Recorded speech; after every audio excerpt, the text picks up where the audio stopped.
Buenas tardes, amigos oyentes de Radio Panamá, así como también a nuestros seguidores en las redes sociales de Twitter, de Instagram, de Facebook, dando inicio justamente a esta hora, cuando son las 3:01 de la tarde, a este programa especial que para nosotros, y estoy seguro que para ustedes también, tendrá un valor muy actual, porque tiene un valor histórico, tiene un valor real al día de hoy y también tiene un valor a futuro. Porque vamos a hablar de un tema que, hablar del centro bancario de Panamá para nosotros los panameños es como hablar del canal. Nacimos viéndolo allí, pero ¿usted sabe qué cantidad de panameños no han ido a visitar el canal aún o no han hecho un tránsito? Bastante. Bueno, igual pasa con el centro bancario. Hemos nacido viendo el centro bancario, pero probablemente no conocemos su historia e incluso producto de esta crisis de la pandemia y del debate que se dio con lo de la moratoria, incluso algunos, y me incluyo, conocimos algunos aspectos adicionales de cómo funciona el centro bancario panameño. Pues bien, resulta, amigos de Radio Panamá, que la legislación que creó este centro bancario, famoso por cierto, data ya de hace 50 años. En 1970, por lo que pudimos investigar, vio la luz la legislación que creó el centro bancario. Y consideramos, por esa razón histórica y por la coyuntura de entender cómo funciona el centro bancario, que tiene un gran valor conversar en la tarde de hoy justamente con el doctor Nicolás Ardito Barleta, expresidente de la República, ex ministro de Planificación y Política Económica, ex vicepresidente, si mal no recuerdo, del Banco Mundial. Y bueno, el doctor Nicolás Ardito Barleta no necesita de mucha presentación en cuanto a sus ejecutorias públicas y privadas. Doctor Nicolás Ardito Barleta, buenas tardes. Buenas tardes, Edwin. Un placer estar contigo. Gracias, yo soy un ex de todo. Lo que significa que hay mucha experiencia acumulada. Bueno, más sabe el diablo por viejo que por diablo, dicen. Óigame, vamos a hacerle, para beneficio de los oyentes, vamos a empezar a hacer en el tiempo que tenemos por bloque. Vamos a hablar de pasado, de presente y de futuro del centro bancario. Hay una precisión histórica que a mí me gustaría conocer de la propia voz de Nicolás Ardito Barleta. Me cuentan que durante los gobiernos anteriores al 68, creo que puntualmente en la administración del presidente Robles, había una oficina de planificación dentro de la presidencia que dirigía el ingeniero David Zamudio Ávila y que entiendo uno de los miembros de ese equipo era Nicolás Ardito Barleta. ¿Eso es así? Así es, sí, se llamaba la Dirección General de Planificación y Administración, que tenía rango de gabinete y el director se sentaba en el gabinete. Inicialmente fue el ingeniero Zamudio, posteriormente yo ocupé la posición y después lo convertí en Ministerio de Planificación y Política Económica. Es decir, y aquí vale la pena rescatar este punto histórico, doctor Ardito Barleta, y es que entonces sí han habido épocas de la historia reciente republicana donde sí hubo planificación. Pues. Sí, porque eso lo inició Ernestito de la Guardia a fines de los 50, copiando la experiencia de Puerto Rico. Él creó entonces la Oficina de Planificación y Administración funcionó durante la época del presidente Chiari y después el presidente Robles. Y yo la comencé a dirigir a partir del 68 y después la convertí en Ministerio de Planificación y Política Económica. Bien. Y así se quedó hasta el año 98, que cambiaron el título del ministerio por Ministerio de Economía y Finanzas. Sí, y hay quienes dicen que a partir de allí se disolvió la planificación, pero bueno, eso es otro debate. Bueno, hay una coyuntura política, 11 de octubre de 1968, derroca a Arnulfo Arias, asciende al poder lo que hemos llamado la dictadura militar, liderizada finalmente o posteriormente por Omar Torrijos. Nicolás Ardito Barleta, como nos acaba de decir, siguió trabajando en esa oficina que luego convirtieron en ministerio. La pregunta histórica clave aquí, doctor Nicolás Ardito Barleta. Déjame darte un par de antecedentes. Claro. En 1965, después de todo lo del 9 de enero, etcétera, había una debilidad en la economía y en el Banco Nacional de Panamá. Eso se subsanó temporalmente con un crédito de $5 millones del Banco Central de España directo al Banco Nacional de Panamá. Existían en la plaza el Chase Manhattan, pero era pequeño, el Citibank de Nueva York, los dos pequeños porque tenían líneas de sus casas matrices, el Banco Fiduciario, sucursal del Banco Nacional de París, el Banco General era un banquito panameño, netamente pero pequeño. En el 68 se incorpora el Banco de Colombia, así que esa era la plaza bancaria que existía, y esos fueron los años que yo regresé de estudiar mi doctorado en economía y me dije, este sistema tiene una fragilidad innata. Se regía por la ley de 1941 que había hecho el doctor Arnulfo Arias y en su primera administración, y no había garantía que la expansión de la economía pudiera tener suficiente financiamiento bancario para echarla a andar hacia adelante y suficiente liquidez. Y de ahí surge la idea de que sería conveniente tratar de aprovechar lo que a fines del 68 por la guerra de Vietnam se llamó los eurodólares, que había un derroche de dólares en los mercados europeos y en otros mercados que gastaba Estados Unidos, y otras latitudes como Luxemburgo lo estaban aprovechando. Entonces, en 1969, yo trato de iniciar pues la revisión y modernización de la ley bancaria, pero inicialmente la banca se opuso a crear una superintendencia bancaria, que es lo que tenemos hoy en día. Así que ahí se suspendió.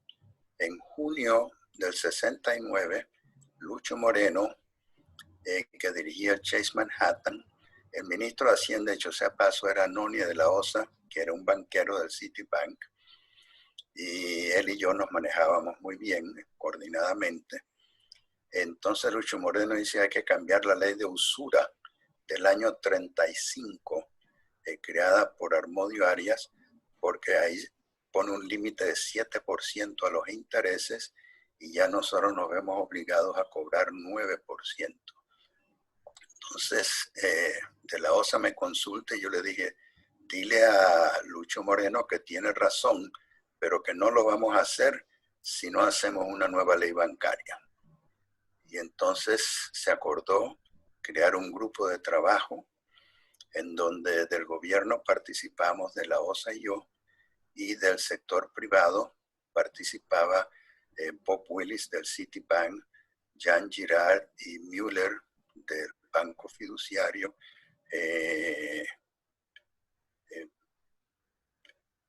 Fernández del Banco General, y nos sentamos a comenzar a preparar una nueva ley bancaria. Yo quise establecer los objetivos desde el principio y, dicho sea de paso, solicité asesoría del Fondo Monetario Internacional, de un señor que se llamaba James K. Nettles, que dirigía el Departamento de Banca Central del Fondo Monetario. Nosotros no queríamos un banco central, pero sí queríamos modernizar el sistema bancario para que estuviera a tono con la necesidad de crecimiento de la economía. Entonces,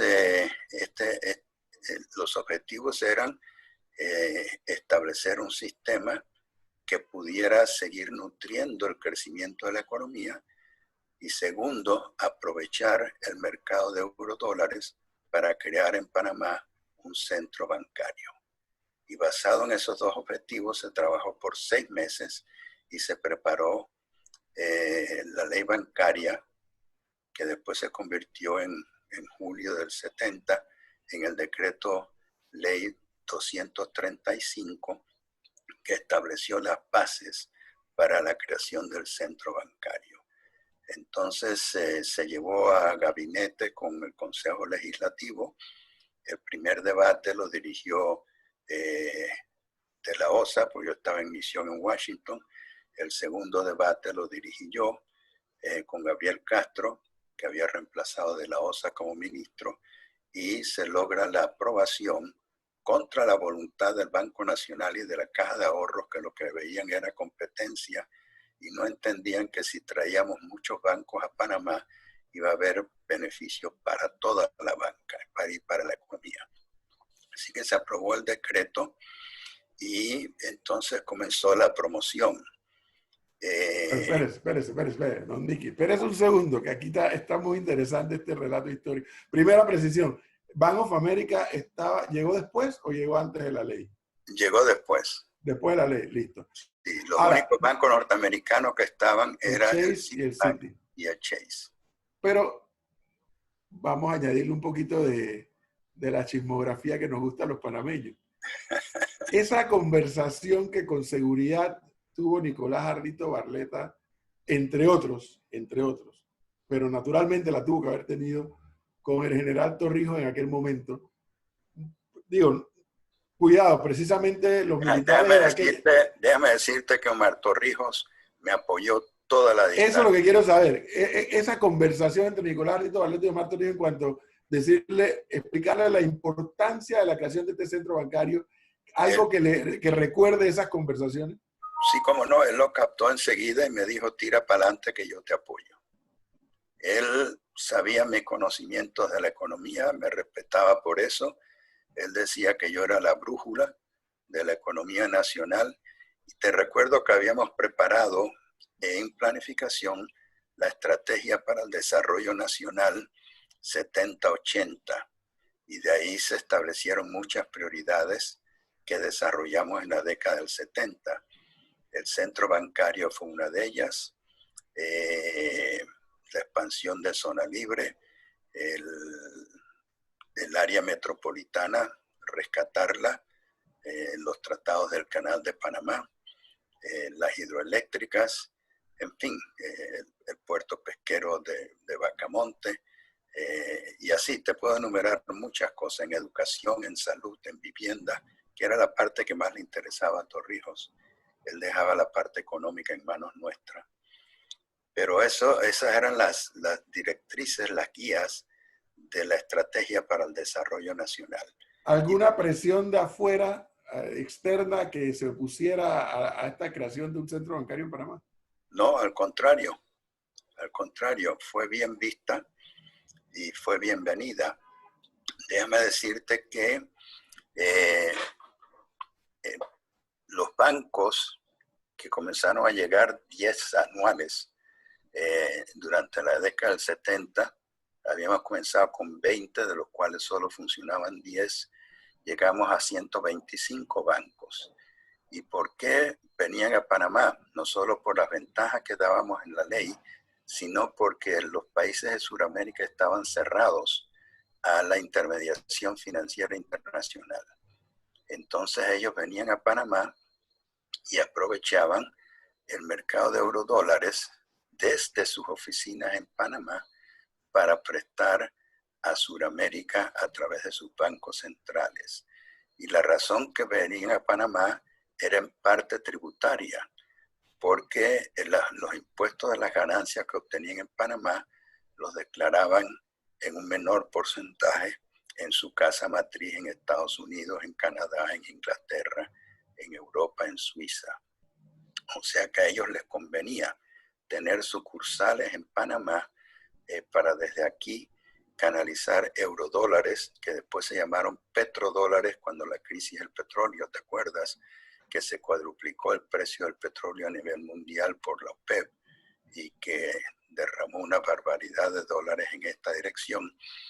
y América Latina se endeudó con esos dólares. Algunos países la manejaron bien, otros la manejaron mal, y se creó la crisis de la deuda de la década de los 80.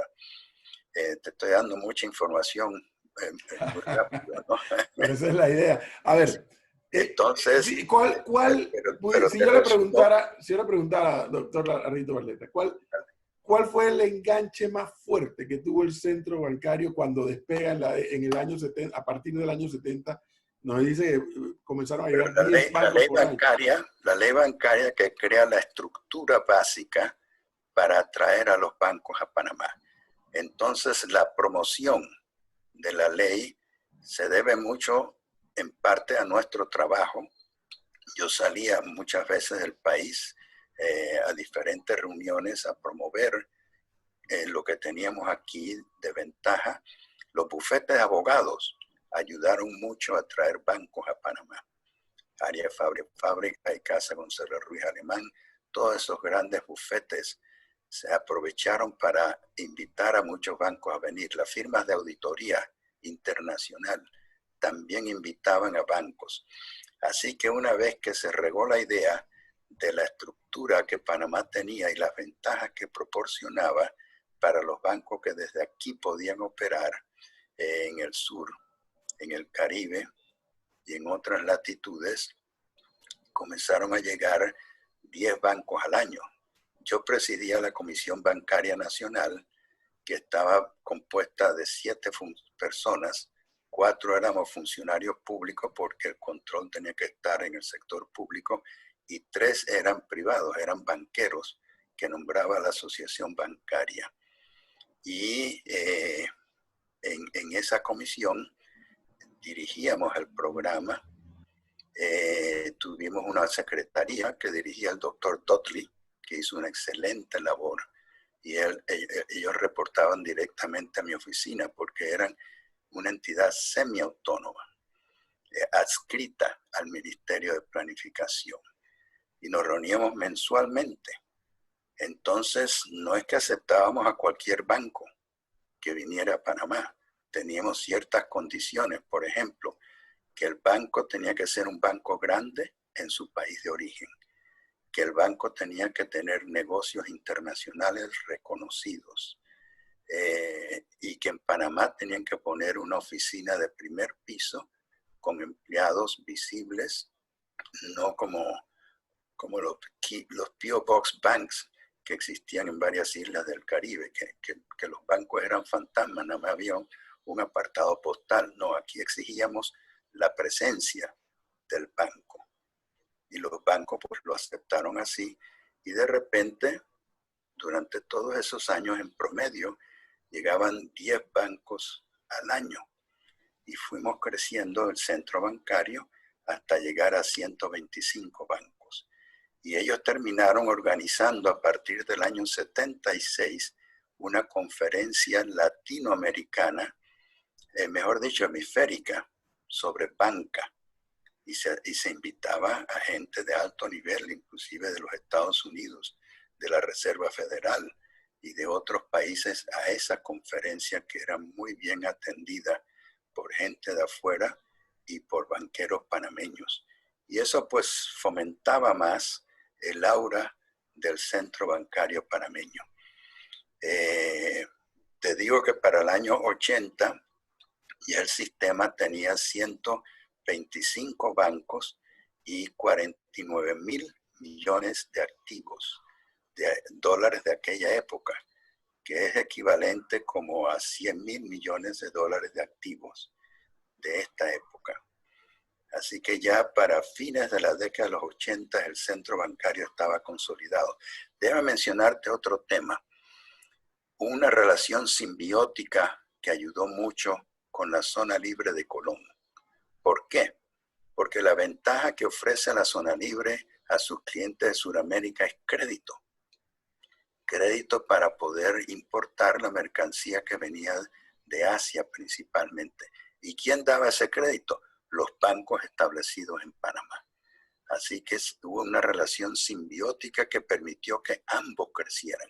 La zona libre porque tenía ventajas comparativas gracias a la banca, y la banca porque tenían más clientes comprobados a través de zona libre. Dicho esa parte de la historia del centro bancario y esa ley, cómo surge la legislación, cuando llega a finales de la década de los 80, a partir del 87, y que se da la crisis, ya ahora con Noriega ejerciendo la función de dictador, llega una etapa donde el centro bancario cierra. Y yo recuerdo muy bien que habían expertos que decían que el centro bancario de Panamá no se volvía a recuperar más. Bueno, después vino la invasión, cayó el régimen, entramos al sistema democrático y resulta que el centro bancario sí se recuperó. ¿Por qué pudo ocurrir que, a pesar de que algunos decían que no se iba a poder recuperar, sí lo hizo? Bueno, la década de los 80 tuvo varias etapas.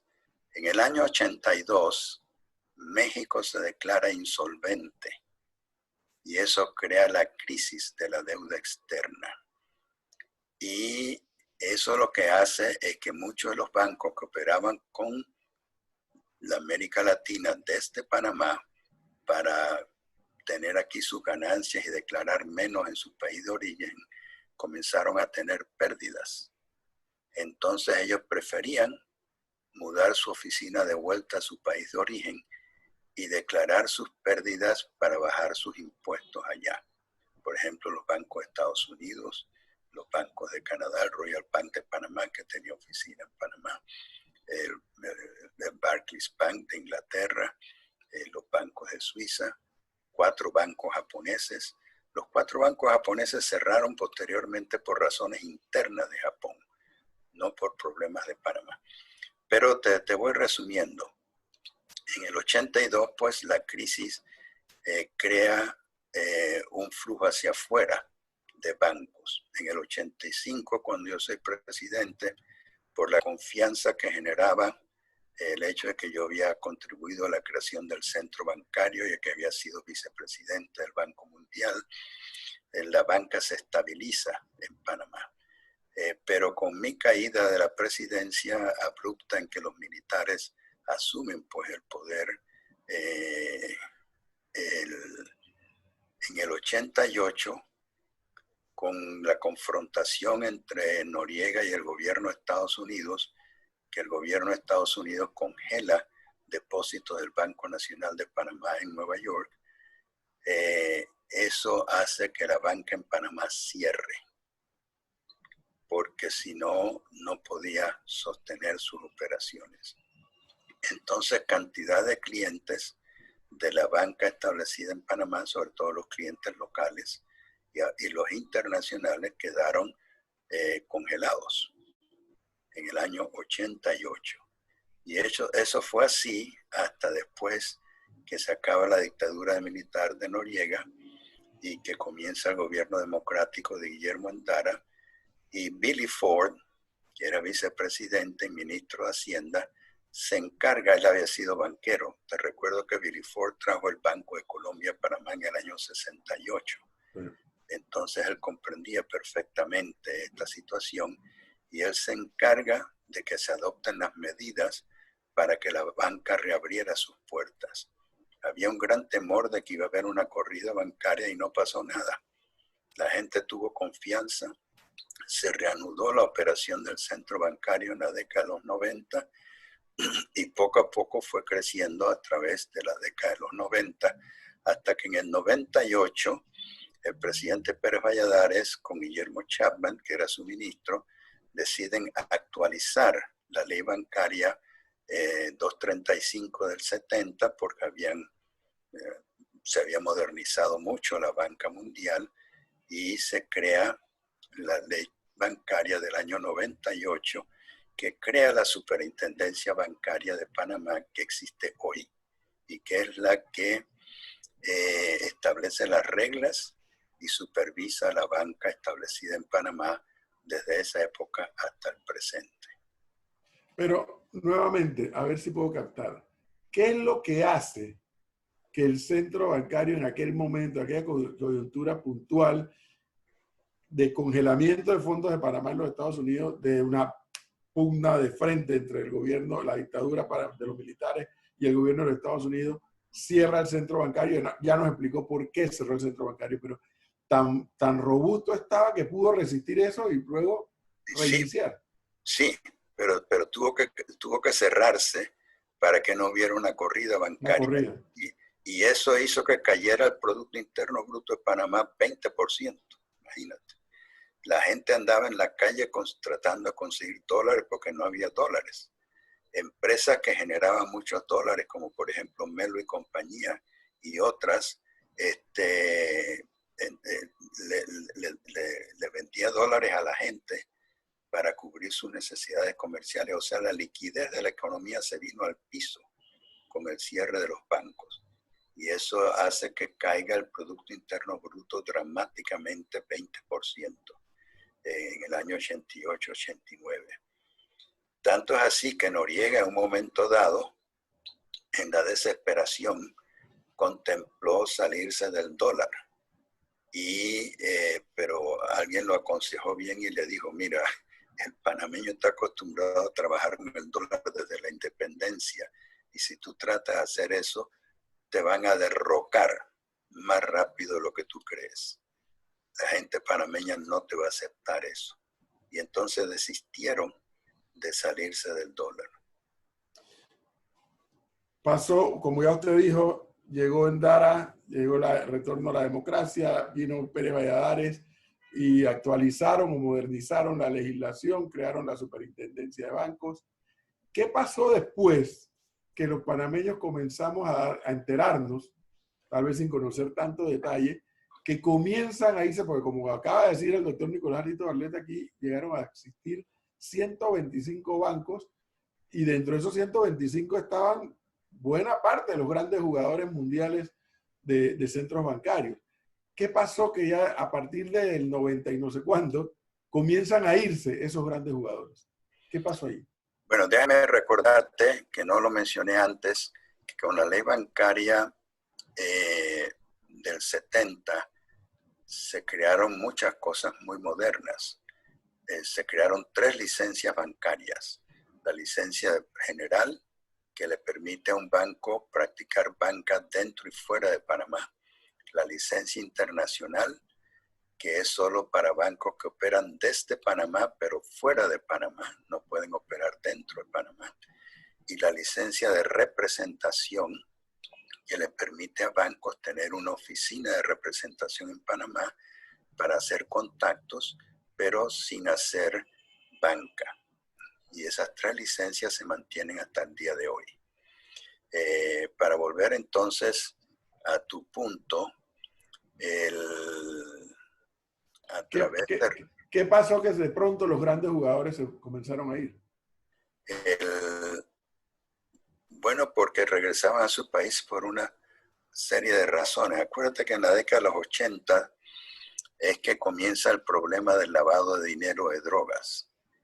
Y aquí se tomaron medidas heroicas para tratar de evitarlo.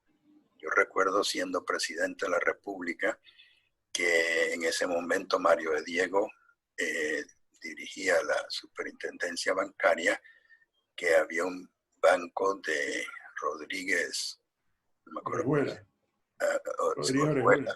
Exacto, sí, que hacía transacciones enormes en Panamá sin tener nada en Panamá.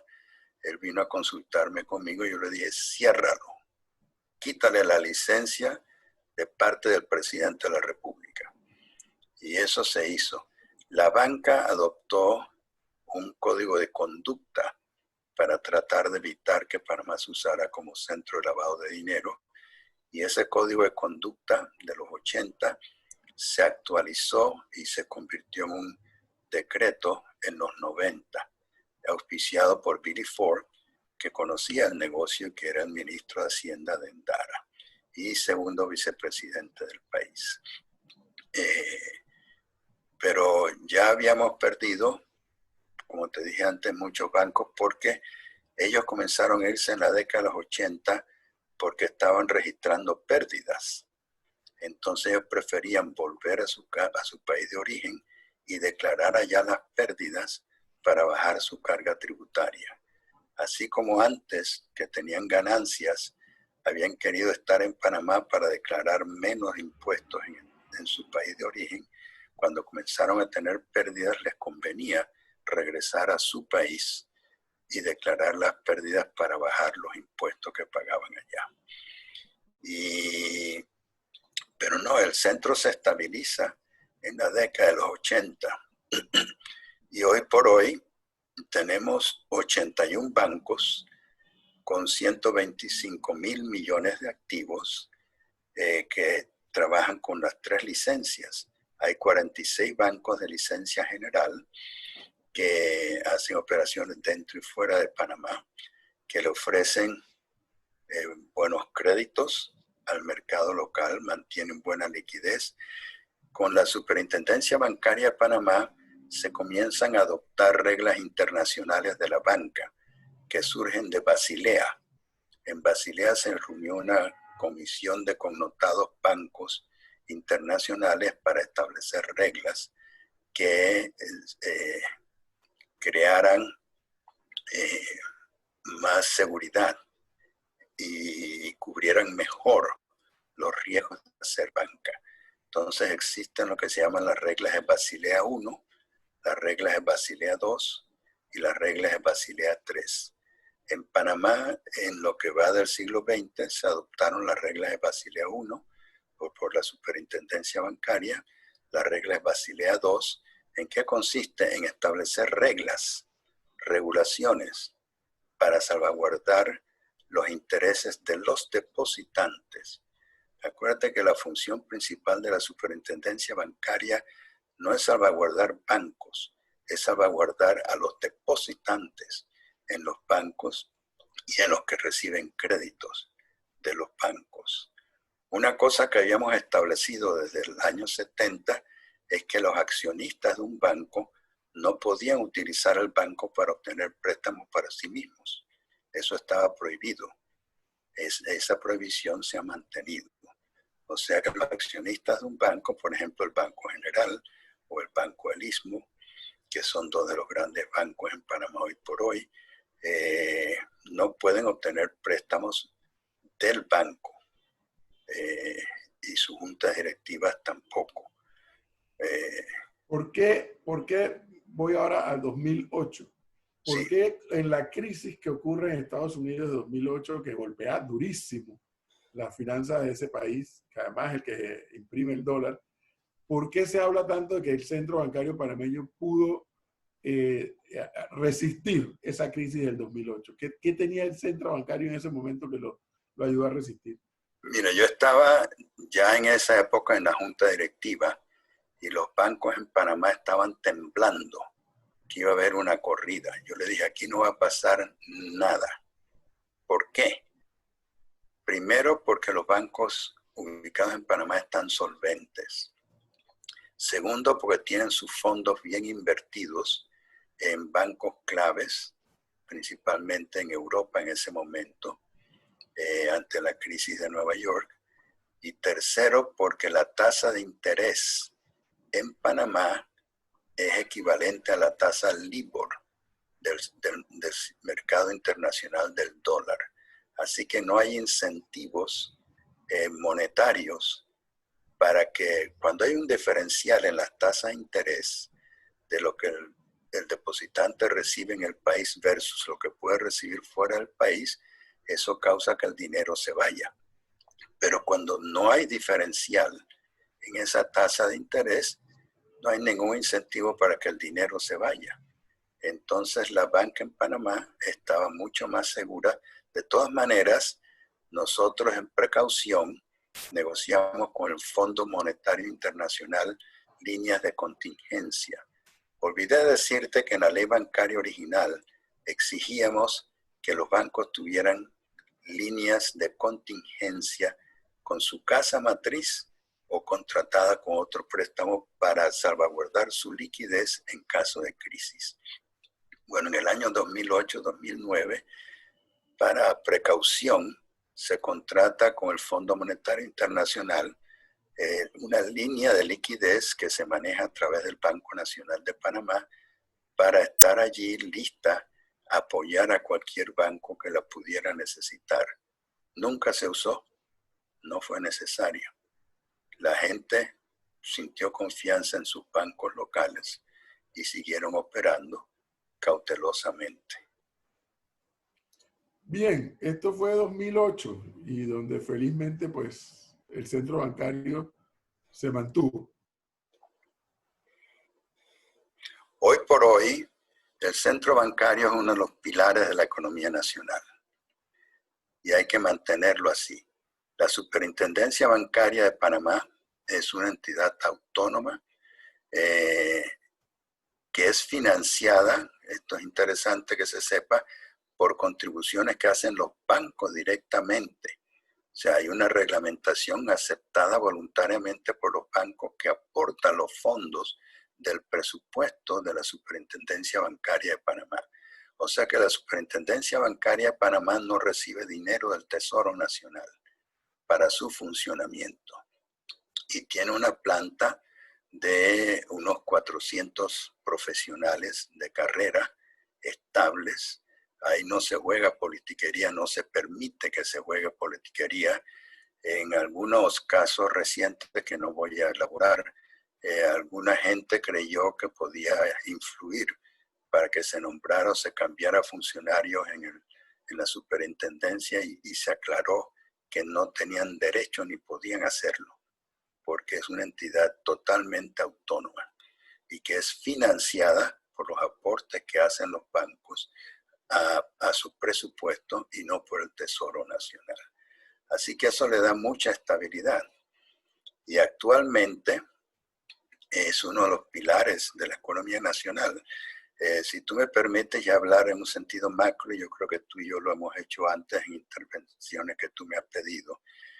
Hay 4 pilares que le dan que la posición geográfica y la conectividad de Panamá le permiten el desarrollo que el país ha tenido. El pilar marítimo, principalmente por el canal de Panamá, con sus puertos, con la zona libre, con la venta de combustible a los barcos, etc. El pilar aéreo, mediatizado ahora mismo por Tocumen, donde hasta que comenzara este problema y tuvo que cerrar a Tocumen, pasaban 16 millones de tránsito al año para un país pequeño como Panamá. Y eso significaba el 5% del Producto Nacional. Y la conectividad de telecomunicaciones con los 7 cables submarinos de fibra óptica que pasan por Panamá, que permiten que millones de datos y de información telefónica pasen por esos cables submarinos. Panamá es el país que más cables submarinos tiene en América del Sur. 7 cables submarinos de fibra óptica, que no son públicos, son privados.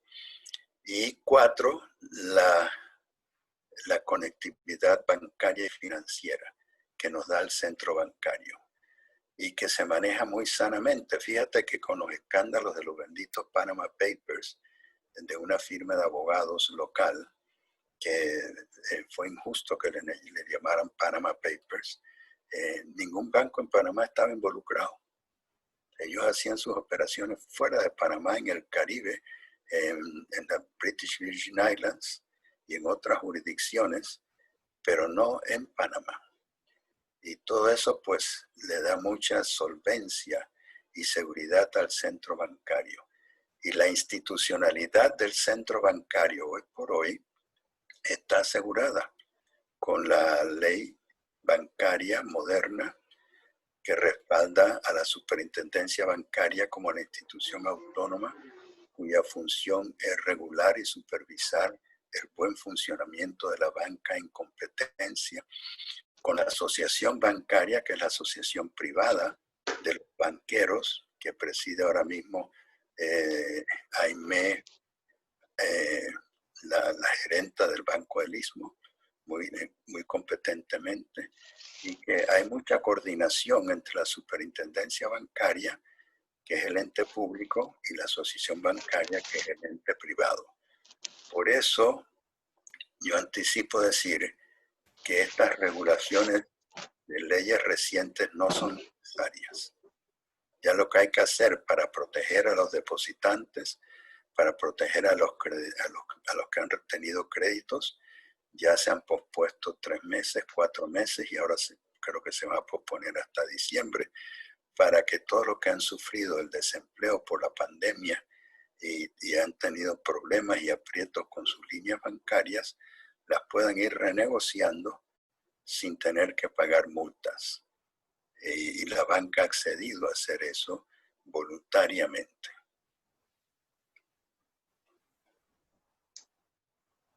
Estoy aquí ya de nuevo. Estoy aquí ya. Tuve un problema. Se da cuenta que la tecnología falla también, ¿no? Se perdió parte de lo que te dije. No, pero se pudo escuchar, los oyentes lo escucharon. Yo fui el que tuve problemas acá con mi conexión, pero perfecto. Sí, se Bueno. siguió avanzando. Ahí, bueno, ya pude escuchar en la última parte que llegó a donde yo quería llegar Nicolás Ardito Valdés. La discusión de la moratoria que se quiso impulsar, a ver, evidentemente fueron dos corrientes que se dieron. Una, la que promovió el presidente Cortizo en producir un acuerdo con la asociación bancaria. Esa fue una corriente. Y la otra corriente, evidentemente, los diputados, jugando su papel en base a lo que la Constitución les establece y la potestad que tienen para legislar, tratando de imponer la moratoria por la ruta de una legislación. El debate, para mi gusto, sirvió para algo, don Nicky Barletta. Para mi gusto sirvió para algo. Porque al final cada uno ha ido buscando sus propios acuerdos con el banco con el que se maneja su hipoteca, su préstamo. Aquel que no puede pagar ha tenido que ir al banco y decirle, mira, no te puedo pagar. Y el banco le dice, bueno, aquí te anoto y espero, volvemos a hablar en tanto tiempo después. Perfecto. Pero el debate sirvió para algo. Y fíjese que usted ya nos adelantó parte de la respuesta a la pregunta que voy a hacer. Por ejemplo, cuando se discutía la moratoria, había diputados y no diputados, gente muy corriente, que decían, bueno, pero si los bancos entran en crisis, ¿por qué los accionistas no salen y ponen la plata por esa crisis? Y a raíz de eso comenzó a darse una serie de explicaciones, por cierto, para mí fueron muy valiosas porque yo no sabía cómo funcionaba en detalle el centro bancario y el debate sirvió para conocerlo. Entonces, nos hemos enterado de que, por ejemplo, los accionistas de un banco, y usted nos lo acaba de reiterar, no pueden pedir préstamos en ese banco. Eso es un elemento. Siguiente elemento. ¿Por qué los accionistas o dueños del banco en una situación como esta no pueden meterse la mano al bolsillo y poner la plata? ¿O sí pueden?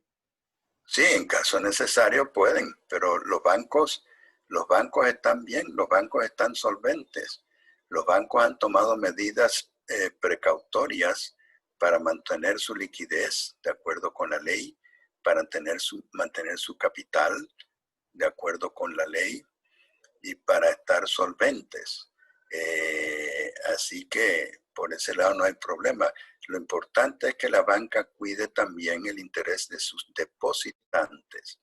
Acuérdate que el banco no es más que un intermediario y los depositantes en los bancos tienen que tener confianza de que su dinero depositado en los bancos está bien cuidado, está bien mantenido y que recibe los intereses que fueron pactados. Lo mismo los que reciben crédito de parte de la banca. Así que esas partes la asociación bancaria las maneja muy bien y la superintendencia bancaria las supervisa de cerca. Y hay buena comunicación y buen diálogo entre la superintendencia y la asociación bancaria.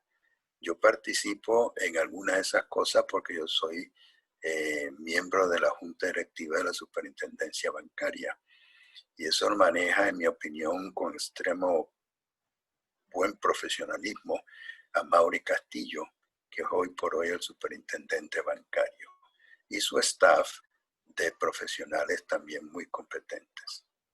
¿Por qué mejor un acuerdo como el que firmó el presidente Cortizo con la asociación bancaria en lugar de una ley? Porque cualquier legislación es inflexible. ¿Ves? Es mucho más fácil reglamentar y si es necesario a los 2 meses por lo que está ocurriendo cambiar un reglamento, tú lo cambias. Pero una ley que dice cúmplase tal cosa de tal fecha a tal fecha, no la puedes cambiar tan fácilmente. Tienes que estar volviendo a legislar. Y ten presente lo siguiente, que la banca es confianza y los bancos tienen sus líneas de corresponsalía con bancos extranjeros que les dan financiamiento para hacer sus negocios internacionales. Y si los bancos internacionales que dan líneas de corresponsalía a la banca en Panamá cree que aquí se está cambiando la ley a cada rato, van a perder confianza y le van a causar un daño a la banca y por ende le van a causar un daño a los depositantes en la banca. Entonces esas cosas mejor no manejarlas por leyes especiales como las que con buena voluntad han tratado de aprobar ahora, sino manejarlas con base a reglamentación, porque la reglamentación es más flexible. La superintendencia bancaria puede adoptar una reglamentación de acuerdo con la necesidad y en consulta y coordinación con la asociación bancaria. Y si entre 3 meses es necesario, porque ha cambiado las circunstancias, cambiar esa reglamentación, es mucho más flexible hacerlo y hacerlo dentro de reglas del juego que generen confianza. Recuerda que lo importante es confianza. La banca es confianza. Y que haya una Cámara de Diputados bien intencionada por otras razones, pero que trate de estar pasando leyes para regular el sistema bancario, no es bien visto, ni bien recibido, ni produce los mejores resultados. Que en base a las experiencias que acumula Nicolás Ardito Barletti con todo el intercambio de información que en estos días puede estar recibiendo, ¿cuál pudiera ser?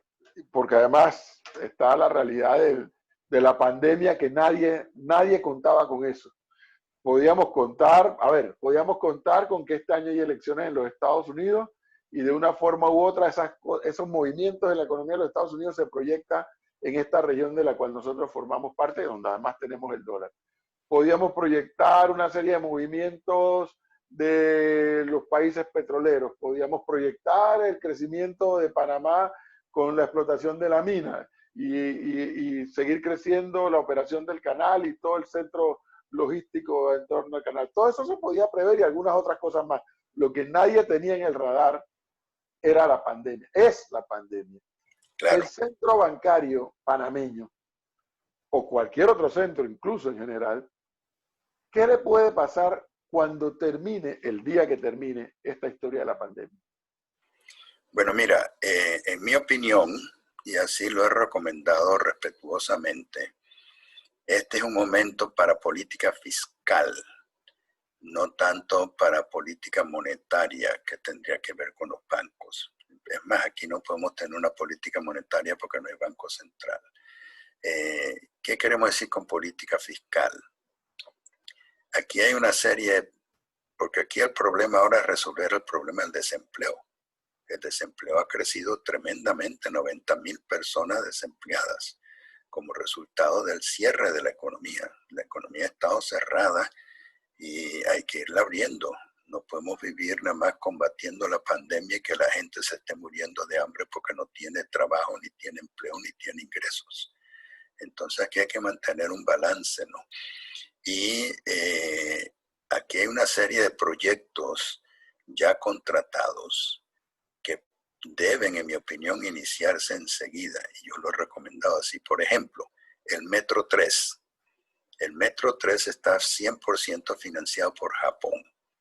Ya fue contratado. Hay empresas que ganaron la licitación para ejecutarlo. El Metro 3 generaría 9,000 empleos. Segundo, el Puente 4 sobre el canal, que también ya fue contratado y creo que por lo menos parcialmente está financiado. Eso también generaría otra cantidad de empleos y uso de materiales, porque esos dos proyectos que te he mencionado usan insumos locales, usan cemento, usan cosas que producen fábricas locales. El Hospital del Niño, que es un proyecto de $500 millones, ya fue contratado, fue licitado y hay una empresa que es responsable de llevarlo a cabo. Y eso agregaría 500 millones y mucho empleo. el centro hospitalario, que ya viene en construcción hace rato, que también hay que echarlo a andar. La extensión del metro 1, 1,5 kilómetros, creo, que también fue contratado. El ensanche Arreján Chorrera, que está contratado y que significa generar mucho empleo, usar cemento, usar otros materiales de construcción. El ensanche de Chorrera Las Playas, que es un proyecto de $500 millones, también generaría el uso de cemento y cemento asfáltico y generaría empleo. En fin, hay una cantidad de otras carreteras que están contratadas, y echar a andar estos proyectos públicos que ya están contratados, para lo cual el ministro Alexander también ha asegurado financiamiento, y hay varios de ellos ya financiados, generaría empleo. Por supuesto, en la generación de empleo hay las 3 cosas que hay que cuidar para la pandemia, ¿no?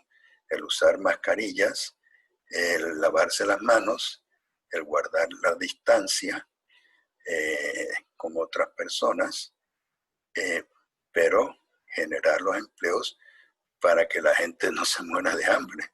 Si no se mueren de pandemia, se mueren de hambre. Además, hay que focalizar bien dónde está la pandemia del virus. Está sobre todo en las áreas aledañas a la ciudad. Está en Pacora, está en Tocumen, está en ciertas áreas de San Miguelito, está en Pedregal, está en Juan Díaz. Entonces, circunscribir esas áreas, que es donde hay mucha pobreza y tal vez mucha ignorancia de lo que hay que hacer, y ayudarlos a detener la pandemia. Entiendo que el Chorrillo, aquí cerca, pues, y allá arriba de Arraiján, también tiene afectaciones, Curundú, pero una política racional que balancee las necesidades de salud para evitar el crecimiento del contagio, y por otro lado, que le permita a la gente trabajar para echar a andar. Otra cosa es el estímulo a la economía privada. El sector privado lo ha estado pidiendo, porque muchas de las empresas de servicio que están en esta área de la ciudad pueden ir funcionando, ¿no? Además de las farmacias que ya funcionan, y ellas también generan empleo y generan actividad. La mina de cobre de Petaquilla, que la suspendieron porque salieron, no sé si fueron 20 casos del coronavirus. Bueno, ahí se pueden tomar las precauciones, pero es una empresa que genera 4.300 empleos y que generaría muchas exportaciones. Lo que sí va a quedar afectado en lo privado por un buen rato es el turismo, que el turismo ha sido un elemento clave. El cierre de Tocumen ha afectado mucho también. Ahora dice que han pospuesto hasta finales de julio la apertura parcial de Tocumen, lo cual en mi opinión va a ser conveniente, tomando todas las salvaguardas necesarias, desde luego. O sea, una combinación racional de una política de reactivación liderizada por los proyectos públicos y seguida por actividad privada, y una política de contener la pandemia y de la política de salud. Pero con ese panorama, como nos lo acaba de describir, que lo estamos viviendo todos, tanto en Panamá como en el mundo, el centro bancario panameño, entonces, es probable que nuevamente no sucumba frente a este embate de la pandemia, que pueda resistir, y obviamente, entiendo la idea, o sea, si se generan empleos, a ver, si se produce mucho desempleo, hay una cantidad de panameños que no van a poder pagar sus deudas en los bancos. Eso queda clarísimo. Si se genera mucho empleo rápidamente, hay una importante cantidad de gente que podrá comenzar a honrar sus obligaciones. Pero imaginémonos por un segundo ese escenario ideal.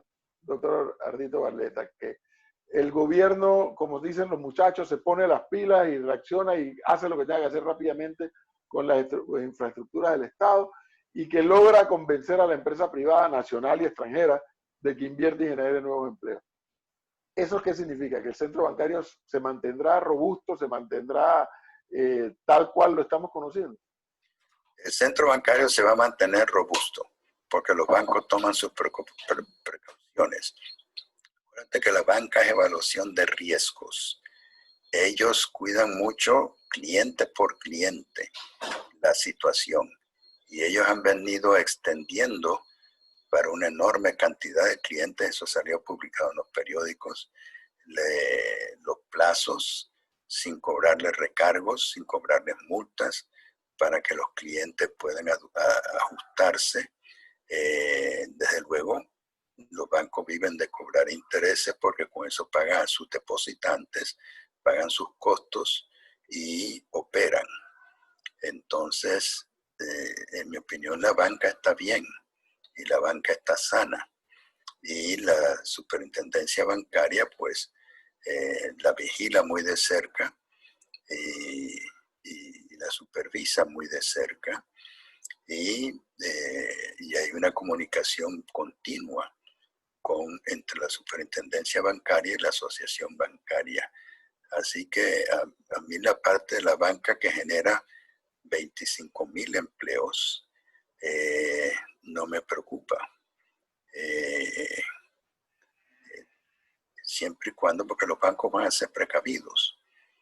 Los bancos van a evaluar solamente sus riesgos.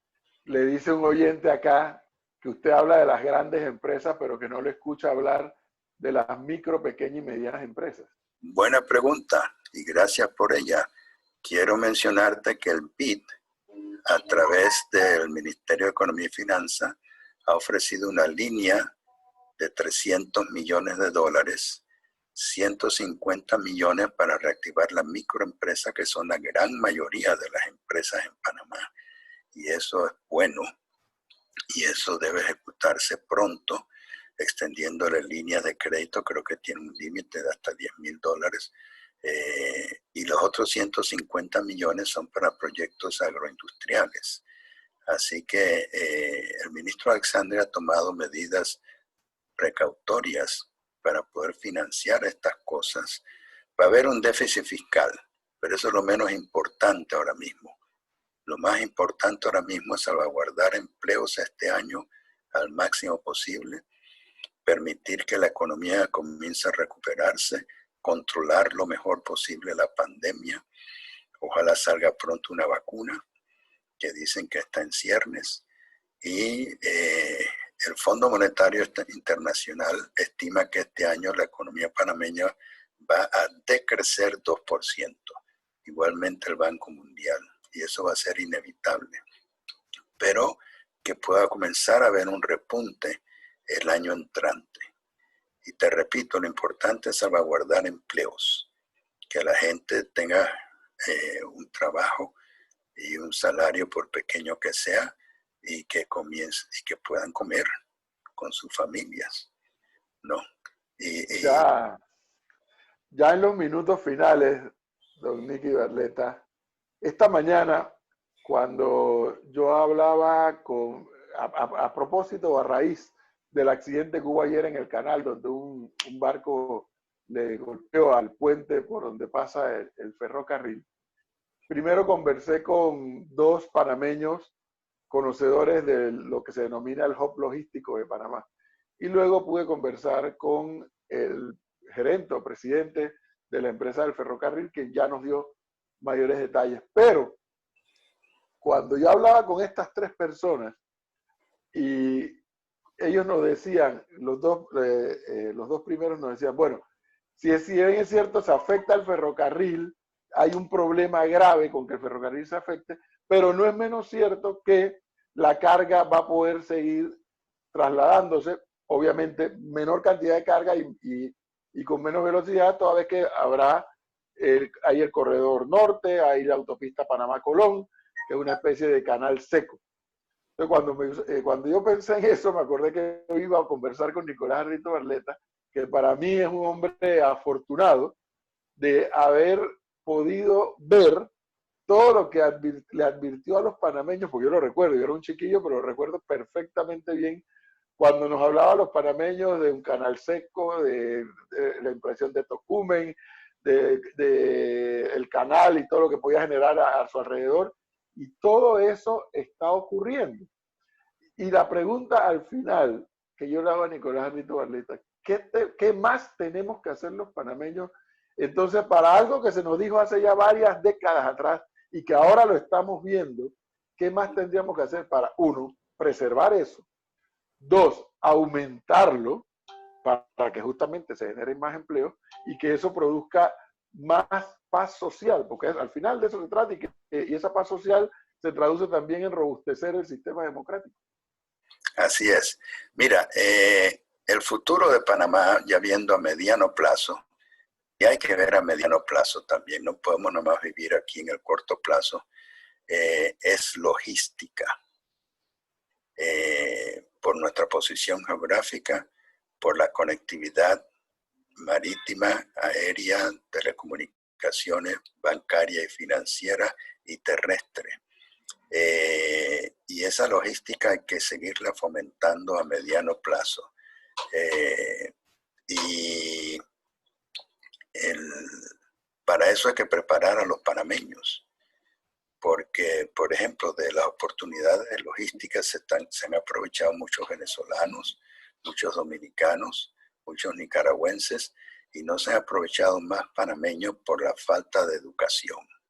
Entonces tenemos que mejorar la calidad, la pertinencia, la cuantía, la cobertura del sistema educativo para preparar a nuestros conciudadanos, que son muy inteligentes y tienen mucho potencial, en la mejor forma posible para esas posiciones. Hace 2 o 3 años, una de estas agencias de recursos humanos hizo un análisis de que se necesitaban como 30,000 personas para posiciones de logística. Y bueno, las universidades comenzaron a cambiar para orientarse más hacia la logística, lo cual es bueno. Y algunas de las escuelas, el IFARO con sus instituciones preparando mano de obra, también comenzó a reorientarse en esa dirección. Así que tenemos que seguir apuntalando la preparación de nuestros conciudadanos, porque son inteligentes y tienen mucho potencial, orientándolos hacia esas oportunidades de empleo que se van a generar por la logística. Te recuerdo que es logística, sencillamente hablando.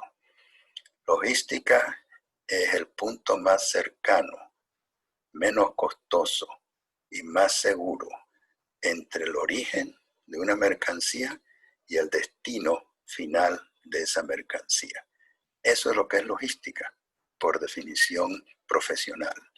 Entonces, Panamá, por su posición geográfica, sus puertos de contenedores, que son los más grandes de América Latina, su canal, su aeropuerto, centro de carga, está muy bien posicionado para aprovechar las oportunidades de logística en los próximos 5 y 10 años. Y yo confío que tengamos la sabiduría de saberlo hacer, porque eso no es politiquería, eso es política económica, eso es desarrollo para nuestro pueblo que necesita y tiene el derecho a participar en mejor forma. Confianza, clave del centro bancario, entonces. Eso, así es. Eso hay que ponerlo en el renglón para hablar en términos de los contadores y de los financistas y demás, hay que ponerlo en el lado de los activos. Es un activo para el Estado panameño mantener la confianza en el centro bancario. Definitivamente. Segundo, para que tanto ese centro bancario se mantenga y todas las otras expresiones que hay de centro de seguros y reaseguros, sistema de hub logístico, puertos, aeropuertos, turismo, etcétera, educación. Así es. Eso no terminamos de despegar. Bueno, hay que seguirlo fortaleciendo, ¿no? desde la escuela Claro, pero primaria hasta la escuela secundaria, hasta las escuelas técnicas vocacionales y hasta las universidades. yo tengo la teoría, don Nicky Barleta, que por la ubicación geográfica de Panamá, pasadas estos problemas de pandemia y demás, van a seguir llegando inversiones. Bueno, estamos escuchando de una inversión para cultivo de peces en el mar allá en Bocas del Toro, como una que hay acá en Colón. Acá en Colón es de cobia. Pero lo que siempre le digo a los oyentes, doctor Ardito Barleta, es que esas inversiones van a seguir llegando, unas más, otras menos, pero van a seguir llegando. Pero que si nosotros no tenemos preparado a nuestra gente, serán otros los que se van a beneficiar. Así es. Y mira, hemos concentrado mucho en la parte pues de la posición geográfica, que es el gran eje de la economía nacional, pero no debemos descontar el sector agropecuario. El sector agropecuario también con tecnología tiene mucho potencial. Nada más te cito, por ejemplo, lo que Guillermo Villarreal ha hecho en Chiriquí, que es una maravilla para cultivar pimentones con la mejor tecnología del mundo y exporta como 70 o 80 contenedores de pimentones al año. El café Geisha, que se genera en Chiriquí, es el mejor café gourmet del mundo. Y se vende a $800 la libra o $1,000 la libra en ciertos mercados. O sea que la carne panameña también que se exporta en el sector agropecuario, también hay buenas oportunidades de seguir complementando el desarrollo nacional. Y hay mucha gente involucrada en las áreas rurales. Así que si bien atendemos por la dinámica contundente de la posición geográfica lo que está pasando aquí en esta región, con todo lo que hemos hablado, la conectividad aérea, marítima, bancaria, financiera, de telecomunicaciones, terrestres, también tenemos que tener presente que hay oportunidades muy buenas, pero de nuevo es aplicación de tecnología en las áreas rurales y que pueden beneficiar. Mira, un gran ejemplo es la empresa Nestlé. La empresa Nestlé está bien ubicada en Coclé, en Natá, y compra una gran cantidad de leche, compra una gran cantidad de tomate y produce salsa de tomate que se exporta, produce leche condensada que se exporta. O sea, nuestro país es afortunado en las oportunidades de desarrollo que tiene. El recurso forestal, la siembra de madera de crecimiento rápido para seguir exportando madera que beneficia a las comunidades indígenas. En fin, te puedo citar muchos ejemplos de cosas que hay que poner en práctica y que no son nada más de un periodo gubernamental de 5 años. Hay que mantenerla por 2 o 3 periodos gubernamentales con una estrategia nacional bien fundamentada como la que hicimos en la época de los 70, cuyos resultados, como tú bien dijiste, están a la vista, porque buena parte de lo que ha ocurrido en este siglo se comenzó a generar en aquella época. Doctor Nicolás Rito Barleta, muchísimas gracias. Valiosísimo este tiempo realmente. Por lo que estoy viendo en las redes sociales, han estado valorando muy bien esta conversación que nos ha puesto una perspectiva histórica, una de presente y una de futuro, que felizmente, en opinión de Nicolás Ardito Barleta, sigue habiendo futuro promisorio para este país si nos preparamos adecuadamente, si nos preparamos para ese futuro. Que una cosa sí me queda claro, don Nicky, si no lo hacemos nosotros, otros lo van a hacer. Así es, mira, Colombia con su puerto de Buenaventura y con Cartagena y Costa Rica con su puerto de Moín, Puerto Limón, nos están tratando de robar el mandado y no podemos dejarnos. Pero hay mucho más que hablar en esas cosas. Yo te agradezco mucho, Edwin. Tú eres un gran amigo y una persona a quien admiro y respeto mucho porque haces una excelente contribución educativa a nuestra población a través de tu radio. Muy amable, don Nicky, que esté bien y cuídese, por favor. Muchas gracias, igualmente. Gracias, muy amable. Buenas tardes.